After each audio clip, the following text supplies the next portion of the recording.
time for you. It's a world record, 70 metres in a Holden in Australia. Even though you're a Kiwi, I know you want to set this record right here at Ravenswood.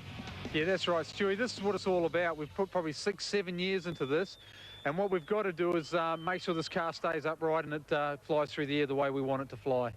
Now, I've been telling everyone the rules are you've got to go past 70 metres in the air and you have to land it flat, and that is considered to be in control. Two experiences so far, and you believe the Holden can do it? Well and truly, yeah. The Holden's a tough car. It's got a good subframe. I think basically once we've broken the world record, we'll have a formula where we could just about throw any front mount motor car off. Well, Ray, lots of luck. I know you're probably tense. I'm tense. I'm sure everyone here is nervous for you. They want to see a world record. So get out there and do it, mate. Ladies and gentlemen, the man of steel, Ray Bowman. Yeah. Ray, this was a great chance for us to actually see you preparing for the jump. Now, there's a lot of work that goes on, of course, weeks, months and years before this. But to see the effort you go to protecting yourself inside the vehicle is quite remarkable. Yeah, it is, Stewie. I mean, you only get one chance at this, and the team, as you can see, Mark and Rick and Shane, they're all giving me a hand to get inside it. It's very hard to get into these cages. Stewie, these cages have been tailor-made for exactly the stunts that we've got to do with them. We can use these cages over and over again. Rick Fisher himself of West Armidale Engineering welded all these cages up. They're extremely, as you can see, they're extremely tight for me, but they're very, very strong. It must be a good opportunity for you to make some things that you can transfer from attempt to attempt. It means you're not going to be going out and re-engineering things and guessing in the future. You know you've got safety equipment that is going to work, and it gives you confidence to go out and do your job. You're dead right, Stewie. We use these things over and over again. We have to because we've got to be resourceful. It is a very, very expensive game that I'm in, and without the support of the team and the likes of Ravenswood and other people like that, it would be virtually impossible for us to put on a show of this calibre. As the HX Holden motored down the track in preparation for the big run-up to the big jump, the atmosphere was absolutely incredible. The crowd very, very intent, not one eye away from the track, and it was breath-holding time at the start. Oh, an incredible impact, Ray. When you're flying through the air, you must have felt the car performing in a way that you were hoping it wouldn't. It started to nose over. What was going through your mind? Well, I could see the ground coming to me very, very quick, and once you see the ground, you can get a bearing, and I knew that we're going too far over, and very, very disheartening for me knowing that, well, we missed it. I knew at that stage. Even before you hit the ground, you felt the car wasn't going to correct? I knew well and truly then that we were going to have to go through this all over again, Stewie. Oh, Ray, after seeing all the spectacular stunts where you've got a bit of cushioning there, landing on another vehicle and watching that Holden slam the ground, it must have been a heck of a shock.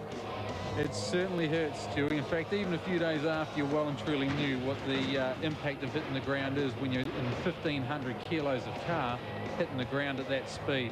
And as you can see inside, what sort of a ride I get, but we try to strap ourselves in that tight that we have no movement whatsoever. And we actually get the roll cage and the seat itself stay as rigid as it possibly can. Well, I was really impressed watching that in-car vision. Your eyes were wide open. You were really focusing. You want to land that car. Yeah, and also being that close to death certainly does that for you too, Stewie. It wakes you up a little bit. Now, with the Holden tumbling over, there must now be in your mind the possibility that perhaps the Valiant has a better weight balance than the Holden, or is there something about the Holden that was just not right on the night? Well, you know, we've got to give the Holden credit where credit's due. We had no leg protectors in there and we walked away from it, so they are a very, very tough car. Man of Steel leaves the car. Ray Bowman!